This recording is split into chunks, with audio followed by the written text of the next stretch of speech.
Meus amores e minhas amoras, bem-vindos ao Mimimídios.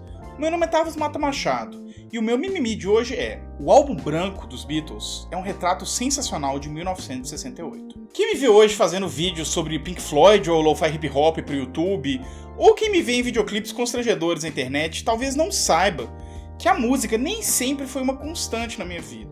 Ao longo da minha infância, eu não me importava muito com música de um modo geral. Eu era uma criança muito mais de livro e de videogame. E se tem uma banda que foi responsável por mudar isso completamente, foram os Beatles. Dos meus 10 e meus 12 anos, eles foram a única banda que eu escutei. Eu engoli tudo que eu consegui encontrar deles. Eu buscava livro, revista, procurava disco raro na internet, passava horas com os encartes na mão tentando traduzir as letras. A verdade é que se não fosse os Beatles, talvez a música nunca tivesse ocupado um papel tão central na minha vida. E bom, ao longo dos últimos 15 anos, vários álbuns ocuparam o posto de disco favorito meu.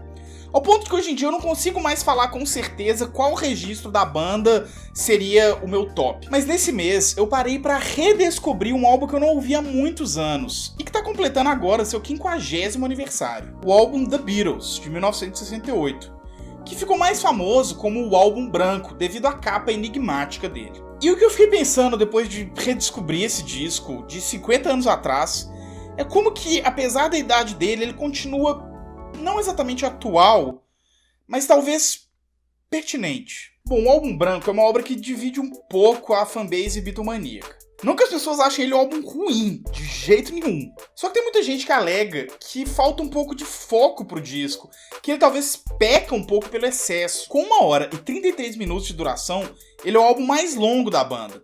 O único álbum duplo que eles lançaram ao longo da carreira. E de fato, o álbum soa extremamente fragmentado.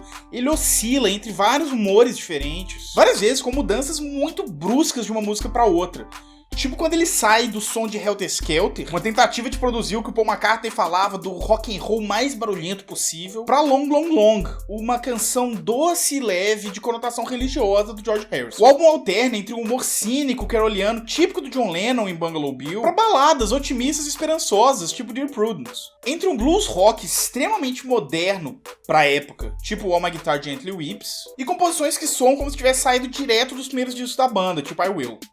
Bom, esse aspecto fragmentado, quase esquizofrênico do álbum, não é uma obra do acaso. Tem alguns fatores que a gente pode usar para tentar explicar isso. A leitura mais comum que se faz diz respeito ao momento que a banda passava internamente na época da gravação do disco. A banda gravou o álbum branco e eles tinham acabado de voltar do retiro espiritual deles na Índia com o Maharishi Mahesh Yogi, o criador da meditação transcendental e guru das celebridades nos anos 60. A viagem teve impactos profundos na banda, pro bem e pro mal. Causou em George Harrison uma profunda reconexão espiritual que se tornaria meio que a marca registrada das composições dele até o fim da vida. Mas causou no John Lennon uma profunda decepção e desconfiança, que foi traduzida em músicas críticas, cínicas e mordazes, tipo Sexy Sadie. O período da gravação do álbum branco também foi muito marcado pelo início do relacionamento de John Lennon com a nova parceira dele, a artista plástica e performer japonesa Yoko Ono, que causou um certo mal-estar no estúdio, principalmente no Ringo Starr, que chegou a sair da banda por 2 semanas depois de uma briga com Paul McCartney. Não, e Yoko Ono, que não por acaso, né, é a pessoa mais injustiçada da história da música, né?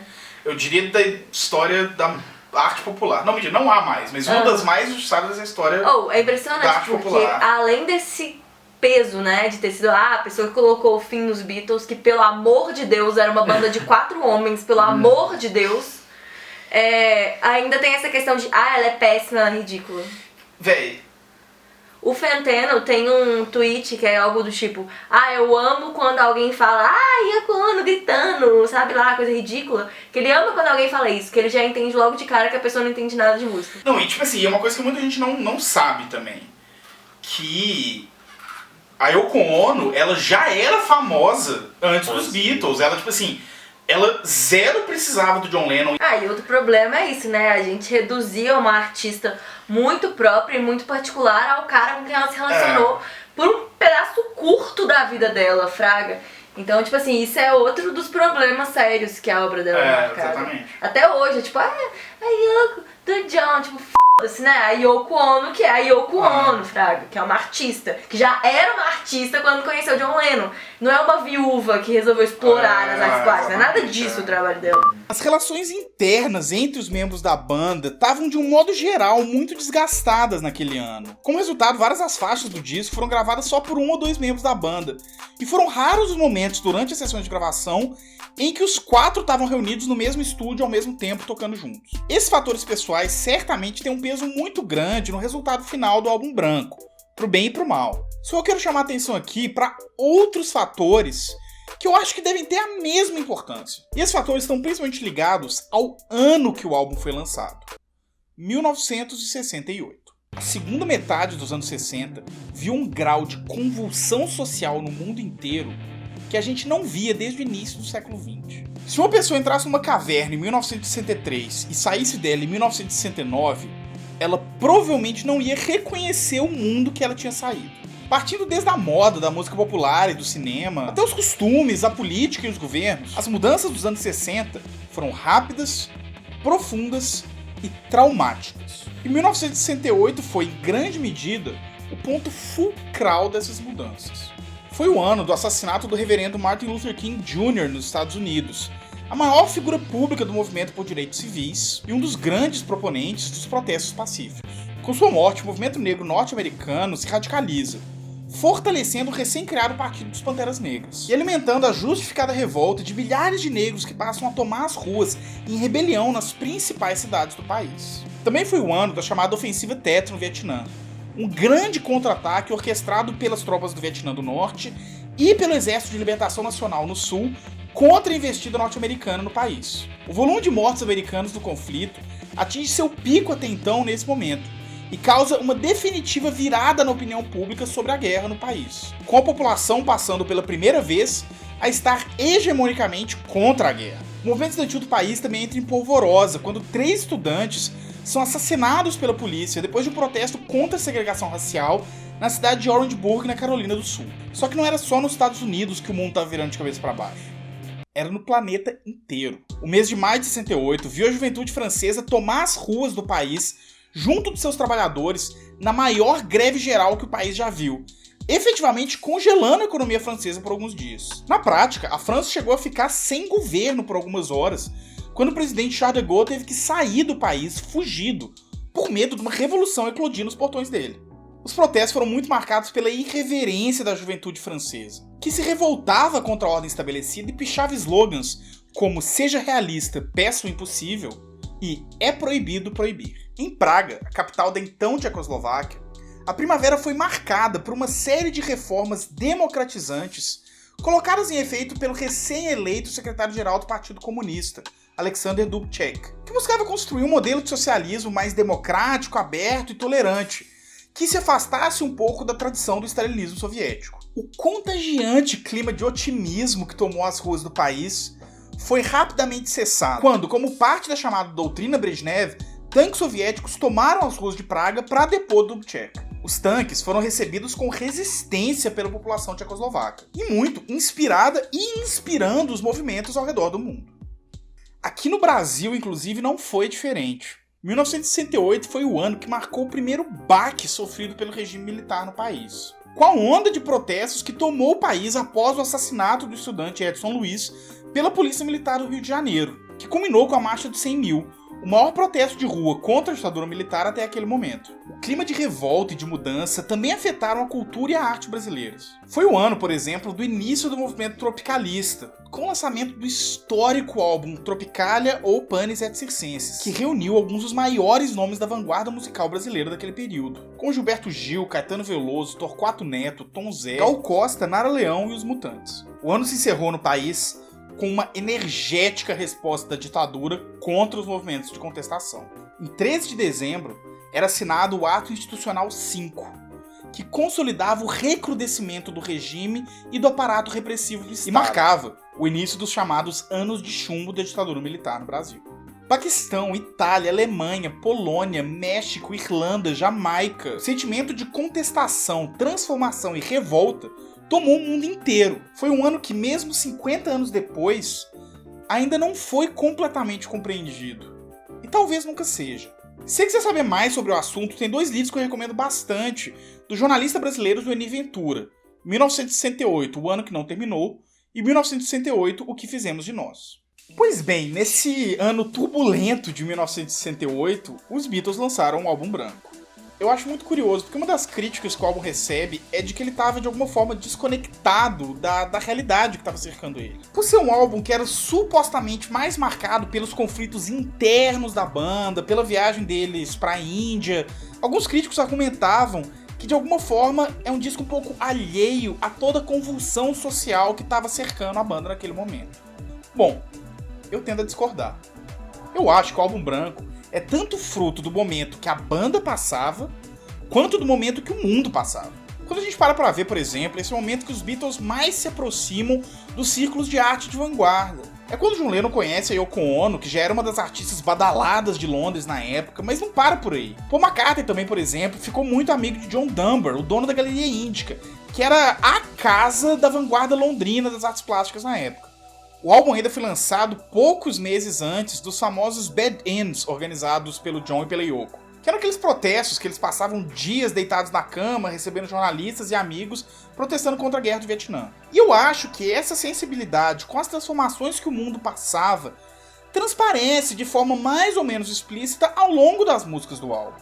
Por exemplo, o álbum já abre de cara com Back in the USSR, uma espécie de paródia feita pelo Paul McCartney da música Back in the USA, um clássico ufanista do Chuck Berry. Mas aqui, o músico inglês desloca o sentido desse patriotismo americano do Chuck Berry para um certo elogio, em alguma medida irônico, é claro, da União Soviética. Foi uma música que recebeu ódio tanto dos comunistas, que falavam que a música era um escárnio ofensivo do bloco soviético, quanto dos conservadores, que acusavam a música de ser propaganda comunista. E esse tipo de controvérsia se espalha pelo álbum inteiro. A canção Pigs, do George Harrison, por exemplo, é muito lida como uma crítica anticapitalista. E vários críticos acusam ela de ter meio que uma apologia ao assassinato de burgueses, por causa do verso What they need is a damn good whacking. Eu até acho que a letra tem sim um forte caráter anticapitalista. Só que eu não acho que de repente, do dia pra noite, o pacifista e espiritual George Harrison se transforma num militante bolchevique enquanto ele tá escrevendo a música. Bom, mas isso não impediu que a música servisse, junto de Helter Skelter, como inspiração para a série de assassinatos cometidos pelo serial killer Charles Manson e a sua família. Não só não impediu, como eles entraram na casa de burgueses, mataram burgueses e escreveram com o sangue deles Pigs na parede. É tipo assim, é muito obviamente inspirado. E sobre o George Harrison ser pacifista, militante pacifista e tudo mais, eu sinto que as pessoas são sempre muito complexas. Eu acho que tudo bem ele saber que na posição que ele tem, essa é a melhor mensagem pra ele passar pro mundo, e que é assim que ele quer usar o lugar dele, e que é assim que ele se sente 98% do tempo. Mas eu super consigo imaginar ele um dia no quarto pensando assim, tinha que matar, era tudo? E aí fazendo uma música meio puto, entendeu? E expressando esse outra forma de lidar com o problema. Então assim, eu sinto que as pessoas, elas têm lados. Eu não acho que ele é 100% eu acho... Eu 100% concordo que as pessoas têm lados e que esse tipo de oscilação, ainda mais em artistas, ainda mais em bons artistas, é super recorrente. Na Revolution tem uma parte que eu acho muito legal, que o John fala, né? But when you talk about destruction, don't you know that you can count me out in? E aí alguém fala, quando você tá falando de destruição, você sabe que você não pode contar comigo. Ou sim. E aí, isso em entrevista, depois ele falava, não, porque de fato, quando eu falo de destruição, não é o tipo de coisa que eu quero, mas sei lá, talvez seja. E ele fala, porque vai saber. E de fato, é um sentimento muito comum, né? De pensar assim, não tudo bem, ok, uma resistência civil não armada, blá blá blá blá blá, ok, desobediência civil, blá blá blá, é isso que ele considera a melhor coisa do mundo. Mas que tem aqueles momentos ali que ele tá altamente revolucionário, tipo assim, cabeça de burguês no chão, rolando pelo corredor, fraga, sei lá. Otávio, tem também Blackbird, né? Que é uma música que o Paul fala, né? Que é tipo uma mulher negra, que é sobre os direitos civis. Pois é. Então, esse caso é um pouco controverso e eu descobri fazendo pesquisa para esse vídeo, por isso que eu não incluí ela no roteiro. Porque eu também, desde sempre, eu conheci essa versão de que era uma música sobre os direitos civis americanos, né? E que a Blackbird seria uma mulher negra lutando pelos direitos dela e tal. Só que eu fui ver, e tem inclusive um historiador, dos historiadores mais sérios que registram a vida dos Beatles, né, que acompanhou eles desde os anos 60 e tal, que ele aponta que essa história, o Paul só começou a contar ela em 2002. Não, de 1968 até 2002, em nenhum momento ele, em nenhuma entrevista, em nenhum show, nada, ocorreu ele falar, gente, essa música aqui é sobre os direitos civis. Nossa, ele super inventou depois. Nossa, que doido. Pois é, parece que sim. Nossa, que doido. A letra faz sentido e eu acho que assim, a gente pode apropriá-la como sendo isso. E de fato, sob essa leitura, é uma letra inclusive muito bonita e tal. Só que bird, a palavra bird, e o Paul já falou isso nas entrevistas, na época era uma gíria inglesa pra mulher, gatinha, mocinha e tal, não sei o quê. Então talvez era só uma música de chaveco do Paul, como várias outras da carreira dele, saca? E aí, nossa, talvez sobre uma mulher negra. Sabe o que eu acho? Mas... Nossa, agora pronto, eu tenho uma teoria. Alguém deve ter interpretado assim e falado pra ele. E ele achou lindo. E aí ele falou, nossa, é isso mesmo. Não, e aí ele começou a contar. É o que faz mais sentido, inclusive. Sabe, isso é uma leitura muito boa. E ele falou, nossa, adorei. Happiness is a Warm Gun é uma outra música que causa um tipo de controvérsia semelhante. Ela foi recebida e lida várias vezes como uma apologia ao uso de heroína, principalmente por causa do verso I need a fix 'cause I'm going down. Só que o John Lennon dizia que a letra, na verdade, foi inspirada numa revista de armas que ele encontrou no estúdio. E, na verdade, uma crítica a essa cultura armamentista, muito pertinente se a gente parar pra pensar no estágio que a Guerra do Vietnã se encontrava e na posição pacifista do John Lennon. Bom, isso pra não falar das Revolution, né? Eu falo das, porque a gente às vezes esquece, mas o disco tem 2 músicas com esse nome. A gente tem a Revolution 1, que é aquela que a gente costuma lembrar mais, que traz o John Lennon falando sobre os prospectos de uma possível revolução e deixando claro o ponto de vista dele sobre isso. Eu adoraria, mas me mostra os planos. Ele defende lá uma revolução popular, pacífica e não centrada em cultos a líderes, de uma forma muito consonante com o pensamento de vários jovens franceses do Maio de 68, por exemplo. Já na outra Revolution, a Revolution 9, a gente tem um cenário bem diferente. Uma peça completamente experimental, inspirada pelo concretismo musical e pelo trabalho de artistas avant-garde como Edgar Varèse e Stockhausen. Além, é lógico, da forte influência da Yoko Ono na composição e na gravação da música. A música, que é a mais longa da carreira dos Beatles, é composta por 8 minutos e meio de colagem sonora, com barulhos de sirene, recortes de diálogos, passagens instrumentais tocadas ao contrário e um tipo de refrão muito marcante. Uma voz monótona, repetindo Number 9 ao longo de toda a gravação. A gente meio que acaba tendo 2 visões sobre revolução no álbum. De um lado, uma música quase didática, otimista e conclamatória. E do outro, uma música caótica, incompreensível e quase desesperadora. E essa dualidade, pra mim, é uma das principais chaves de leitura desse álbum. 68 foi um ano de esperança e otimismo, do verão do amor do movimento hippie, da primavera de Praga, da marcha dos 100 mil. O sentimento capturado em faixas como Dear Prudence, Blackbird e a própria Revolution 1. Mas foi também um ano de desilusão e medo, com a morte de Luther King, o AI-5 ou a ofensiva Tet no Vietnã. Sentimentos que também são capturados em outras composições, como All My Guitar Gently Weeps e Air Blues e a Revolution 9. E na verdade, quando a gente para pra pensar, grandes momentos históricos são sempre multifacetados e raramente são fáceis de ser compreendidos. Várias vezes a gente olha para esses grandes momentos de transformação histórica, tipo a Revolução Francesa, a Independência Americana ou o próprio ano de 68, com uma visão meio heroicizada, meio romântica. Afinal, quem que é aí que nunca se idealizou vivendo em algum grande período de conflito histórico? Só que momentos históricos são, inevitavelmente, momentos difíceis. O teórico britânico Terry Eagleton coloca da seguinte forma: viver em tempos interessantes é certamente uma bênção dúbia. Não é particularmente consolador ser capaz de lembrar do Holocausto ou ter vivido a Guerra do Vietnã. Inocência e amnésia têm suas vantagens.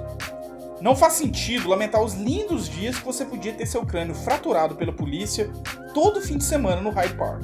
O Álbum Branco é resultado dessa fragmentação, dubiedade e multiplicidade que foi o ano de 1968. 68 foi há 50 anos.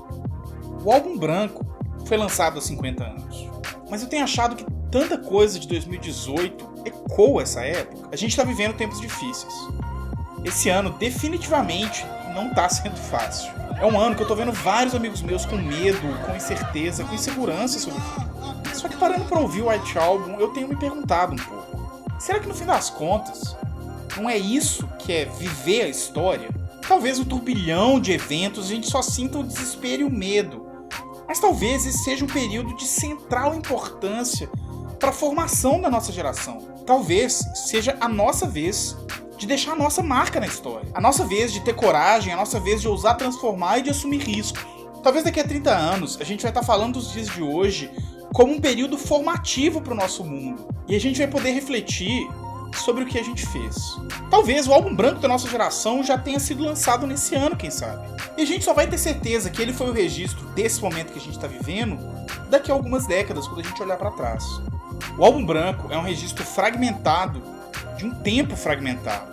Mas talvez olhar para trás, para ele, pode ajudar a gente a juntar os cacos da fragmentação do nosso próprio tempo e, com coragem e sem medo, tentar reconstruir um mundo diferente, das ruínas desse mundo que a gente deixa para trás.